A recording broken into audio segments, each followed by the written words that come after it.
As a lot of you probably know, I'm terrified of the ocean. And while most of my reasons for being terrified of it come down to its size or the things that live inside of it, the ocean is so terrifying that sometimes you don't even have to be in it for it to kill you. And that's what we're going to talk about today. Because in 1983, one of the most gruesome deaths in recorded history took place. What began as a normal workday became one of the most brutal stories in nautical and industrial history. And perhaps what's most terrifying about this story is that something so horrific can happen by simple miscommunication and physics. Hello everybody. Today we're going to be talking about the Byford Dolphin incident. If you've been around on YouTube for any length of time, then you've almost certainly heard of this story. It gets covered on every scary ocean like top 10 list. It gets covered when people are talking about the most gruesome deaths imaginable. It also gets talked a lot in a bunch of scientific communities just for how bizarre the scenario was. And I kind of want to look at it from every angle at once. There's a lot of interesting things that happened on the scientific side of things and a lot of sad, horrific things that happened on the human error side of things, as well as developments in the past several years that point to cover-ups and potentially figuring out what was responsible. I'm going to put a big viewer discretion over this entire video as well. I'm not going to be showing any of the autopsy images or anything too graphic, but I am going to be reading from things like the coroner's report, which is pretty heavy. So if you're uncomfortable with that, may want to skip this one. We've got a lot of ground to cover. I've got some chess pieces to lay out to make everything make sense in the end.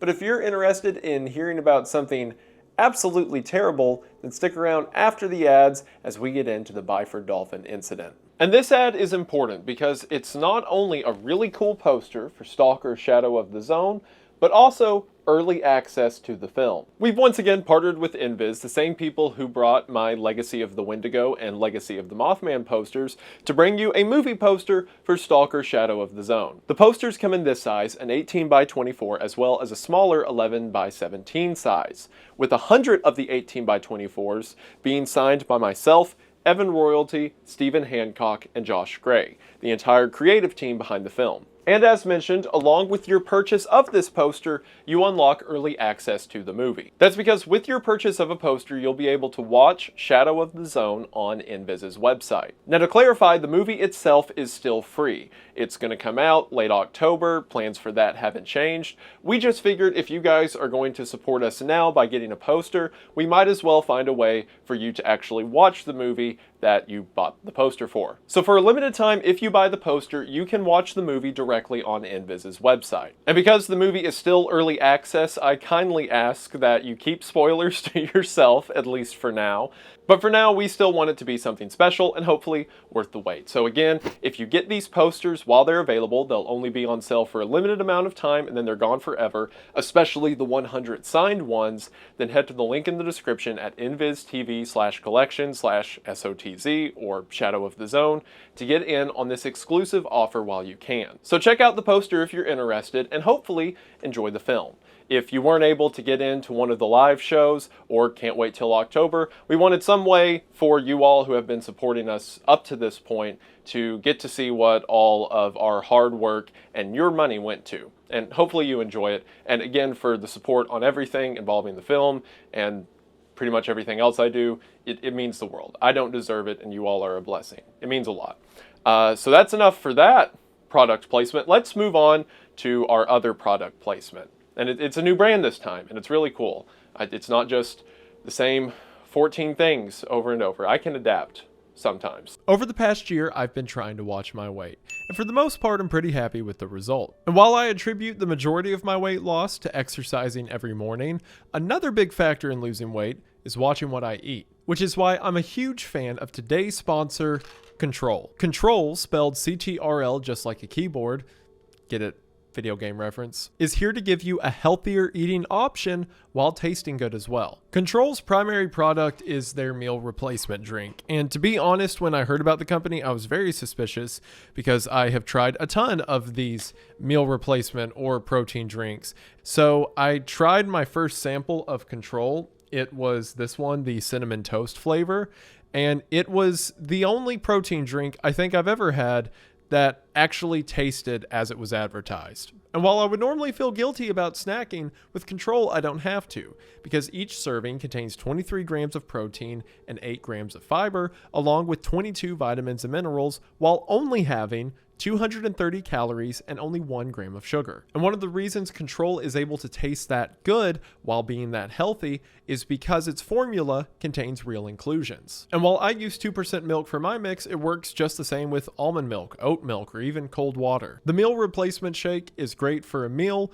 or to hold you over till the next one, and of course is far healthier than any junk food. On top of that, Control even has their protein cookies, including this recent collab that they did with Rainbow Six, because their cookies, just like their shakes, are loaded with proteins and include real ingredients like peanut butter or chocolate. Again, not enough to be unhealthy, but just enough to taste how it's supposed to. The same can be said about Control's protein meal bars, which taste a lot like the cereal bars you probably grew up with as a kid, you know, minus all the sugar and stuff, and the current weight of dying nostalgia. Control is cool because it's a healthy and delicious alternative to a bad diet. Having a healthy lifestyle is hard enough, but now you've got a friend in your corner. So let Control help you take control of your diet today. They didn't ask me to say that. That's not a tagline or anything. I just came up with that while I was sitting here. And right now, if you're interested in Control, then there's never been a better time to get in on the offer. That's because right now, if you head to the link in the description at drinkcontrol.com/Wendigoon, you will be able to get your Control order for 10% off. That is right, 10% off. What's really cool too is if you go to the website and do the bundle option where you bundle like 5 items together to get 20% off, you can do the Wendigoon discount on top of that. So once again, that's drinkcontrol.com/Wendigoon to get in on this incredible offer today. Thank you all so much for watching the ad. Thank you so much to Control for sponsoring this video. It's a product I really care about and you're definitely going to see more of in the future, so it really does mean the most. Hope you all check them out. Link is in the description, and we are back to the video. We are going to go ahead and get into it, but as always, thank you for watching. Well, to start off, what was the Biford Dolphin? Well, the Biford Dolphin was an oil drilling rig located off the coast of Norway in the North Sea. The rig is what is known as a semi-submersible, meaning that not only is the rig itself mobile, but it can be raised and lowered in the water through a series of ballasts. The rig is also a feat of engineering. Not only is it massive, but it can operate in waters as deep as 1,500 feet and drill as deep as 2,000 feet. Despite its impressive construction, the Biford Dolphin would be no stranger to accidents. The first accident would occur on March the 1st of 1976, when the Biford Dolphin, at the time named the Deep Sea Driller, would run aground in the North Sea, causing the entire rig to list. In the following evacuation, a group of 6 people would make their way to a lifeboat that would then capsize. And in the capsizing, all 6 of the crew members were killed. Now, this accident has nothing in relation to the accident we're going to be focusing on today, and none of the mechanical pieces carry over from one to the other. This is just to say that things had already gone very wrong on the rig before. The rig was rated to hold a 102-person crew, and while I'm sure a lot of the occupations on the rig were dangerous, the 4 we're going to be talking about today were especially so. And that's because, at least in 1983, 4 of the people operating on the Biford Dolphin were saturation divers. And you may be asking yourself, well, what's a saturation diver? Well, oil drilling operations like that of the Biford Dolphin are complicated. Not only are there a ton of different systems to keep the rig steady above water, but there's a lot going on under the water as well. Several anchor points, as well as the mechanism of the drill itself, are all located on the sea floor. So if any maintenance is needed or anything needs to be adjusted with this equipment, it can be pretty difficult. And the hard part isn't that this requires someone to go underwater, it's that this requires someone to go under a lot of water. Even if you have oxygen and all the appropriate equipment, anyone who's been a diver can tell you that as you add depth, you add problems. See, as you go deeper and deeper into the water, the pressure becomes greater and greater. And while we have diving suits and equipment to get around that, one of the things we can't get around is the need to breathe. See, when you're very deep underwater, you're not only affected by the pressure around you, but the gases in the air you breathe are affected as well. See, when we're above water, we breathe in a lot of gases like oxygen, nitrogen, and what have you, and then exhale them and everything's fine. However, when you're under pressure, those gases get into your system and then have a hard time getting out. Things like nitrogen begin to build up in your blood vessels and circulatory system. And while this can be fine on the way down, it's not fine on the way back up. That's because as you begin to swim up and ergo reduce the pressure your system's under, all of the nitrogen gas in your blood suddenly begins to bubble.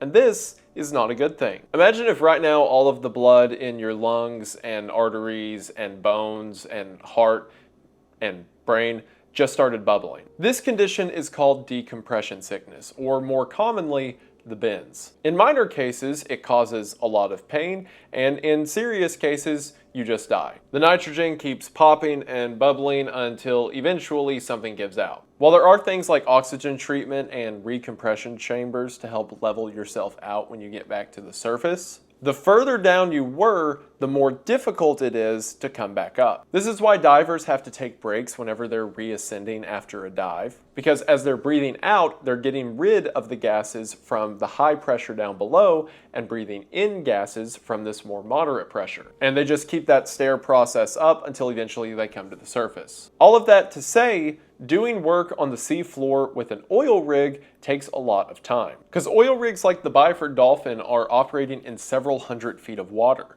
So you would need to hook a crew up and then send them to the sea floor, and then they could be down there working for a few hours before it takes a few days for them to come back to the top. At this rate, everyone would have to take off a week to only be able to work an 8-hour shift. It's not really feasible. Well, that was until the US Navy in the 1950s came up with something known as saturation diving. Remember how I said the going down is the easy part? You can get all the gases in your system and that's fine. It's going up that causes the issue.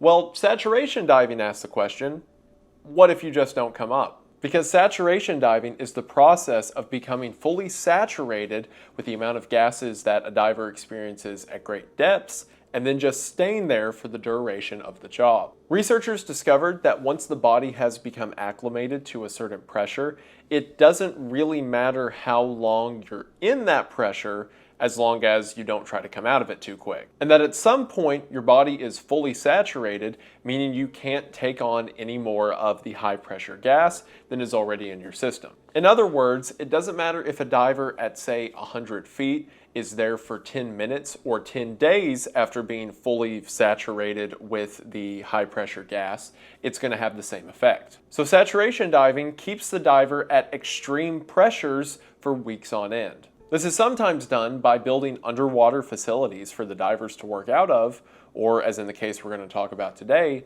above water facilities that are pressurized as if it's deep water. Saturation diving is one of the highest paid jobs on the market. Industry standard is for the diver to not work more than 28 days on a shift, not counting the days it takes to come out of depressurization. And most saturation divers only work for about half a year.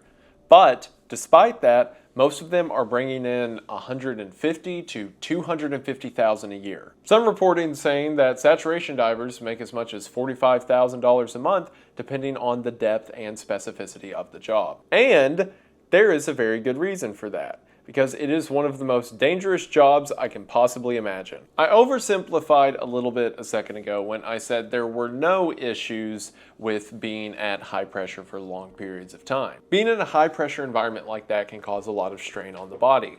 Like, for example, regular nitrogen blends of oxygen can cause problems for people who have to breathe them in too long, at least in the high pressure setting. So most of the time, people are breathing in an oxygen helium solution. There's also the heavy psychological implication that once you are on a job, you are not getting out of that job until somebody lets you out. Because until someone on the outside begins the decompression process, there's no way for you to get outside of the pressurized bubble that you're in. And there's also just a lot that can go wrong. In one just auxiliary story I read about during this case, there were 2 divers inside of a diving bell that was, several hundred feet under the water, and then the counterweight on the diving bell fell off. So they just shot up to the top of the water, and would you look at that, they ascended too quickly, they're dead of the super bends. All their blood bubbled up. It might be a well-paying job, but not a lot of people are up to do it. According to a 2015 statistic, only about 1 out of every 10 commercial divers are saturation divers. And perhaps one of the reasons not a lot of people want to be saturation divers is because of the incident we're talking about today. So I've laid out the groundwork enough, you can understand my yapping at this point. Let's talk about the accident. On November the 5th of 1983, a crew of 4 saturation divers and 2 diving tenders were working on the Byford Dolphin. Diving tenders, by the way, are assistants to the divers. They're not in the same pressurized condition working underwater with the divers. They're just there to make sure everything goes smoothly with the divers. Of the 4 divers, 2 were from Britain and 2 were from Norway. The 2 from Britain were Roy Lucas and Edwin Arthur Coward, and the 2 from Norway were Bjorn Bergersen and Truls Hellevik. The 2 tenders, again stationed outside, were William Cramond and Martin Saunders. Again, the way this whole system worked is once the divers were accustomed to the high pressure, they were never removed from the high pressure until their job was done. This was done by keeping the crew in an out-of-water pressure chamber during the duration of their job. The chamber being out of water helps a lot, as you can imagine. If you need someone to do maintenance on the chamber, they can just do it on the rig without having to dive underwater and repeating the whole process again. They can have food transferred through these pressurized chambers. And it probably helps psychologically for the 4 people inside not to look out at the abyss of the ocean every second of every day. The way they would be transferred from this chamber to the ocean, which they were operating at about 300 feet of depth at this time, the way they would be transferred to that depth is through a diving bell. This diving bell would be attached to the side of their living quarters and then pressurized to the appropriate level before 2 of the workers at a time would climb into the diving bell, be lowered to the bottom of the ocean to do their job before they'd hop back in, and the process would repeat itself in reverse. The bell is then attached to the living chambers, the 2 crew members step inside, and then the bell is depressurized and removed. The reason the bell has to be depressurized before you take it off is because having a super high pressured pocket of air exposed to the outside air around it would be bad. Foreshadowing. The pressure inside of their living chambers and the diving bell and the bottom of the ocean was about 9 atmosphere. That is compared to the 1 atmosphere of the air around them on the oil rig. So effectively, despite being above water, it's as if the crew is under 300 feet of water, at least in a pressure sense, at all times. The series of events that would lead to this gory and horrific accident would happen at 4 in the morning, again on November the 5th of 1983. So to help you visualize that better, let me take you to my stupid diagram. To talk about the accident more accurately, I have drawn this comprehensive diagram. Look, if you want to see actual drawings and reports of what everything looked like, you can go to a news source or a better YouTuber. But if you clicked on this video, that's not what you're here for. In most of the incident reports that you'll read, it reports 3 chambers in the diver's facility. There might have been another chamber or path connected off somewhere, like I know they had an entrance somewhere that food would be delivered through, so maybe there's more added on to this, but for the sake of the accident, this is all you need to know. And keep in mind, the pressure inside of all of these chambers, as well as the diving bell, is 9 atmospheres, whereas the air around them on the outside is only 1 atmosphere. Because again, the whole facility is setting above water. Also, to clarify, this isn't a sideways look at it. It's not like the bell's coming from the bottom. This is a top-down perspective. So imagine that all of this is flat and the bell connects sideways. Again, this entire process is to keep the divers at the same pressure as the ocean floor, and therefore keeping the gases in their system in equilibrium with the gases that would be found at the ocean floor. At 4 a.m. on November the 5th, it seems that Edwin Coward and Roy Lucas were already asleep in Chamber 2. At the same time, it seems that Bjorn and Truls were coming back from a deep-sea dive. Originally, they were only supposed to be out there for a short amount of time, but they had spent several hours on this dive, again now getting back at 4 in the morning. So it's dark, they're tired, and everyone wants to go to sleep. So again, the 2 dive tenders, William Cramen and Martin Saunders, begin to hook the bell up to Chamber 1. This is done using a device called a trunk. It is effectively a tunnel that connects the door of the diving bell to the door of chamber 1, again, so everything remains a consistent pressure as the divers move around. It's also worth mentioning that at these 3 different points, there are doors that can seal off an individual chamber from the environment around them. It seems like the doorways from chamber 1 to chamber 2 and chamber 3 were open at this time. And of course, the door from the bell is open as the divers are moving out of the bell into the chamber. So Bjorn and Truls are clearing everything out of the bell, and for the moment, everything is okay. The way this transfer process is supposed to work is like this. The diving bell comes up to the side of the pressurized living facility, the trunk is connected, and then everything within the trunk is made to be 9 atmospheres, so it's all equal. The divers then walk across the bell into the chamber and then seal the door behind them. After they do that, the bell and trunk can be depressurized so that it can be taken off and, not explode as soon as it's pulled away from the rest of the chamber. If you've ever had a balloon that's full of air and then let go and watched it take off like into the sky, that is what would happen to the diving bell if you all of a sudden disconnected the trunk while it was still at 9 atmospheres. Only this isn't a balloon, it's an 8,000-pound piece of metal. And of course, you don't want to start depressurizing the bell until this door is shut, because if you do, everything in here is going to get depressurized as well. Since every time you depressurize this bell, there's no one inside of it, you don't have to go slowly and take several days like you would if there was people inside of it. You just have to let off the pressure internally so that, again, it doesn't explode. So again, the beginning of this process is completely normal. Truls and Bjorn have just made their way into chamber 1, and now it's time for Truls to seal the door behind them so that the bell can be detached. And that is when disaster struck, because at 4:08 in the morning, for reasons that we will never know, Kramen undid the locking collar that connected the trunk to the chamber and the bell. He did this as Truls was in the process of shutting the door to the bell. However, the door was not completely shut. Again, procedure is to shut this door, then depressurize this, then you can take off the locking collar, whereas Kramen took it off before either step had been completed. Again, we'll never know for sure why this happened. There's a lot of contributing factors that might have caused it. For example, it was very loud on the rig, and I've heard some reports say it was storming or at least very windy that night, and Kramen was attempting to communicate to a dive manager who was above them on the main portion of the rig. Kramen was trying to communicate when to shut something, when to turn it off. So perhaps Kramen heard he's shutting the door or the door's being shut and took that to mean that everything shut down. Maybe Kramen heard a false go-ahead from someone on the inside. Maybe someone gave him a thumbs up when they shouldn't have. Who knows? All that we know is as soon as the locking collar was popped, this diving bell flew off at incredible speeds. As a matter of fact, the bell popping off of the chamber was so severe that the impact of it against Kramen would kill him on the way to the hospital. Saunders received several injuries, including spinal injuries and a lot of broken bones, but he did survive. But the reason that this event has such a high kill count is because, as I mentioned, Truls had not yet shut the door. Meaning that at the moment this bell flew off, the chamber that had been pressurized for weeks on end at this point was now completely exposed to open air. And as I'm sure you know, pressure likes to move from high concentrations to low concentrations.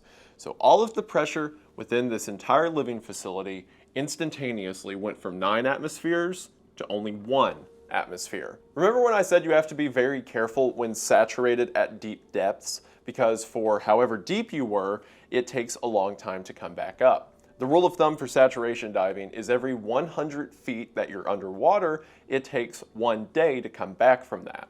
So these guys should have been reintroduced to 1 atmosphere of pressure over the course of 3 to 4 days since they were operating at 300 feet.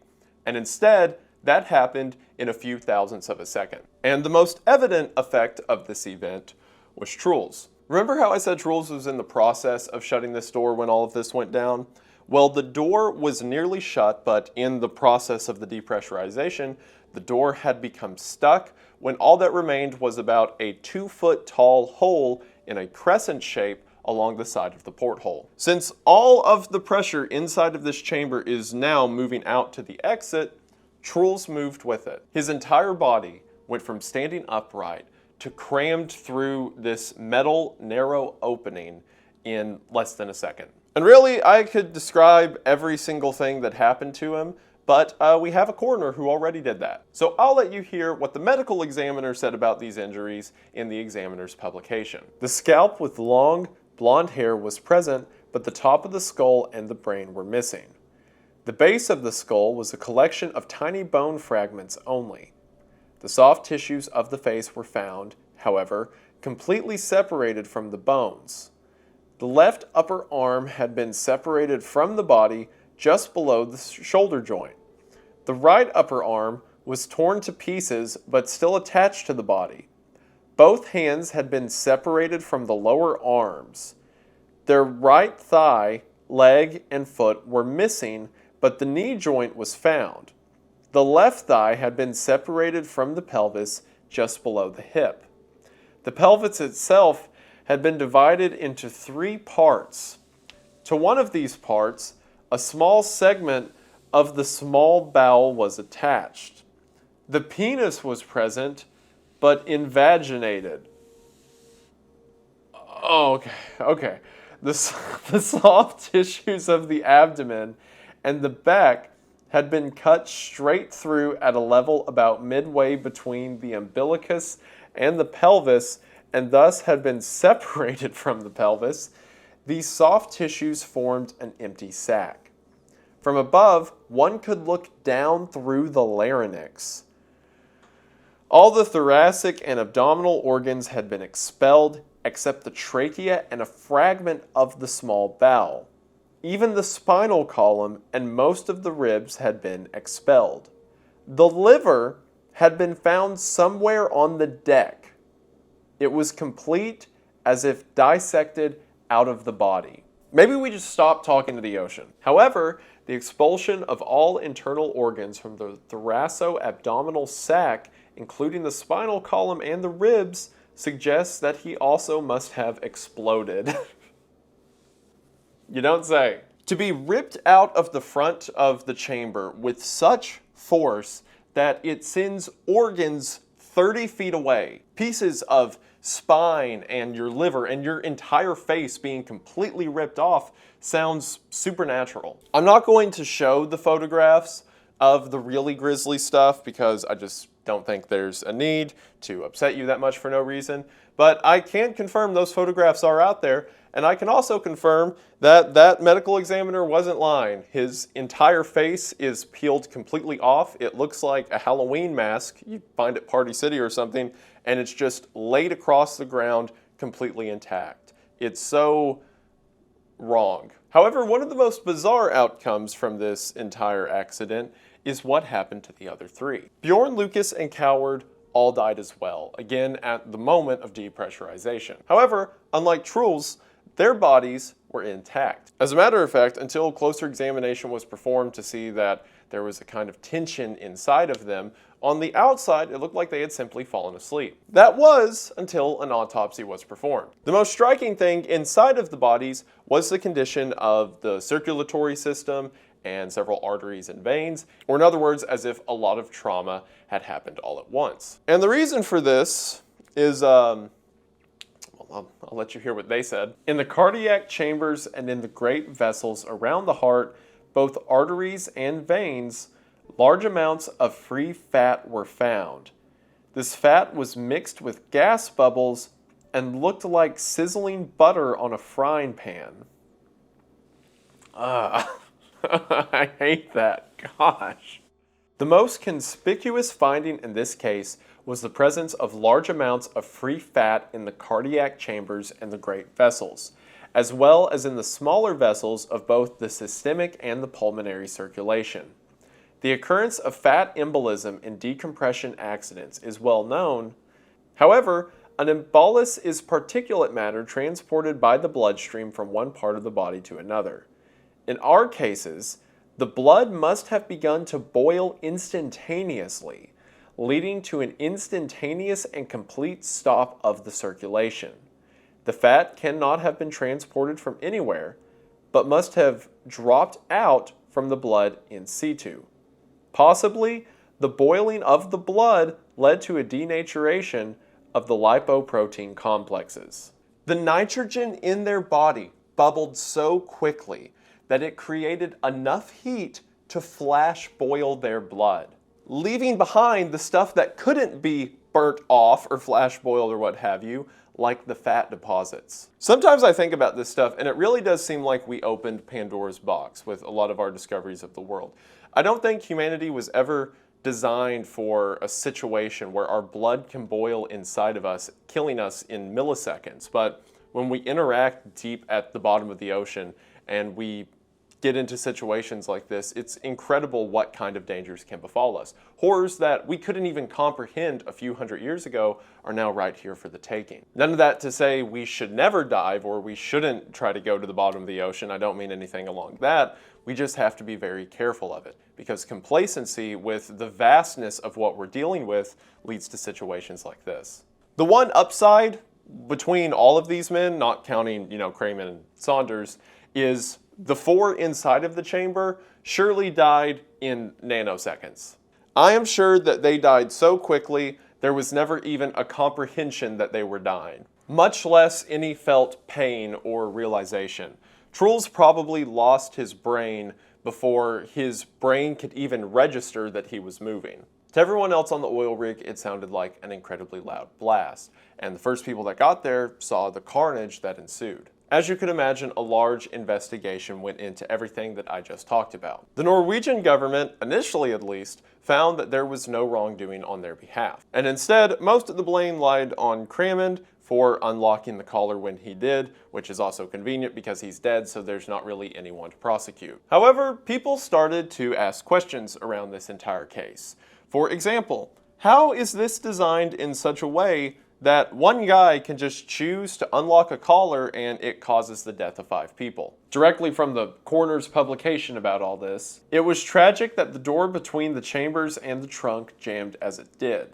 If the construction of the hinge mechanism had been such that the door would have closed automatically in case of an external pressure drop, these 4 divers and the tender might have survived. And again, while the Norwegian government or the drilling company didn't claim any wrongdoing in this initially, one thing a lot of people pointed towards is that in the days leading up to this, everyone on the crew had been very overworked. As a matter of fact, 38% of bell excursions went over 8 hours, which 8 hours is supposed to be the max these guys can be on a job. So yeah, you have a whole crew who's been overworked for days on end. They're getting in from a late shift at 4 in the morning. It's loud, it's rainy, there's construction going, and there's like a string of 3 different people to try to figure out when they're supposed to take the collar off. It's no wonder an accident happened. And while in 1983 there was no reprieve given for the families of the victims, that would all change in recent years. Originally, the Norwegian government stuck to the story that everything that went wrong was the fault of the workers who were there. It was a mistake in protocol, not equipment. That was until more information around the incident came to light. For one, and perhaps most frustratingly, 1 year before this accident happened, there was a new kind of locking collar developed that made it impossible to be unlocked while the trunk was under pressure. Not only that, but it had been mandated for all oil rigs at the time. But the Byford Dolphin got an exception because I guess it was so big and was working under old tech that it was given a pass and basically told, update it when you can. If the pressure-resistant clamp had been used at the Byford Dolphin incident, then it would have been impossible for the mistake that was made to have been made in the first place. And on top of that, there were other safety features that were put into place in the industry that the Byford Dolphin just hadn't adopted, again, because it was an older design. Things like gauges on the outside of the structure for the tenders to see what the pressure is inside of the thing they're operating on without trying to hear what the diver says. Or green or red lights outside of the structure indicating what doors were open or shut. Any one of these implements, if put into place, could have saved the lives of 5 people. As a matter of fact, in 2006, it came out that the Norwegian government knew that this was the case with the Byford Dolphin, but that it omitted that information from the initial report after the accident happened. As you can imagine, family members weren't too happy about this. So the family members of the deceased formed the North Sea Diving Alliance, and in 2008, now 25 years after the disaster, finally sued the Norwegian government and won. The amount of money they were granted isn't publicly known, but whatever it was, I promise it wasn't enough. Imagine having like your dad die and then finding out there were like 18 different ways he could have survived and no one wanted to foot the bill. Finally, in 2019, the Byford Dolphin rig would be scrapped. For many, given its hallowed history, this could not have been a moment too soon. Thankfully, the Byford Dolphin taught us a lot, and ever since then, there have been several safety mandates put into place to prevent things like this from happening again. And at least on the bright side, nothing as drastic as the Byford Dolphin incident has happened since. People die in the ocean a lot. That still happens, just not in, spontaneous explosions.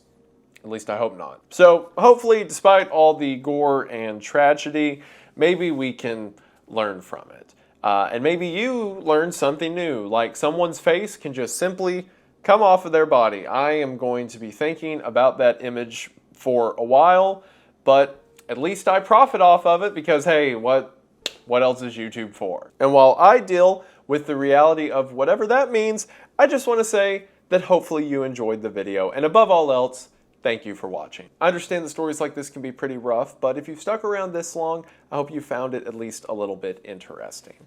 I apologize for some of the uploads lately. They've been kind of short. I mean, they're like 40 minutes, 30 minutes, whatever. Long for most people, but short for me. So I apologize for that.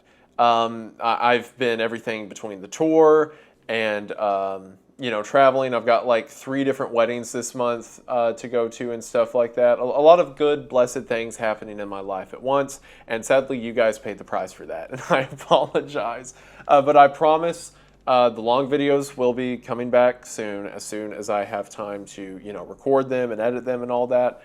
They will be making a return. I have not given up on them. I've just given up on them for a time to get done with everything else I need to do. But thank you all so much for the support you've been showing on the videos, regardless of that. Thank you so much for the support you've shown on the podcast, on the tours, on the merchandise, on everything. You guys are a blessing, and anytime I have any inkling of an expectation for something, you blow it out of the water. And I can't thank you guys enough for that. It's so weird being in a position where it's like, yeah, whatever I put out there, as long as I'm earnest about it, someone's going to pay attention. And that's just a blessing I can't really describe other than to say thank you. Thank you all for that. So I'm going to get to editing this video. In classic Wendigoon fashion, I'm recording this like 48 hours before it has to be up, so go me. But I hope you enjoyed. It was good to bring back out the whiteboard. I miss her from time to time. But no, really, I hope that you enjoyed. Once again, get a hold of the poster while you can and unlock early access to the film at the link in the description. The film is going to be free for everyone here in like a couple months from now, around Halloween. We just figured that if you get the poster, you might as well get to see it early, right? And on that same note, to prevent spoilers for everyone and from people just like leaking the whole thing, there will be like, copyright stuff for it until it's free for everyone, and then after that you can use clips from it wherever you want. We just want to keep it special while it's still special, while not everyone's had the chance to see it, and then after that you can go wild with it. So check that out. Check out Control. Their link will be in the description as well. Thank you so much for sponsoring the video and for being such a really cool product that I really enjoy. It means a lot. And above all else, thank you all for watching. It means the world. So yeah, I'm going to get to work on this. Hopefully you enjoyed, and I believe that should do it for now. But I just want to say thank you for watching. I hope that you enjoyed, and I will see you in the next one. Bye!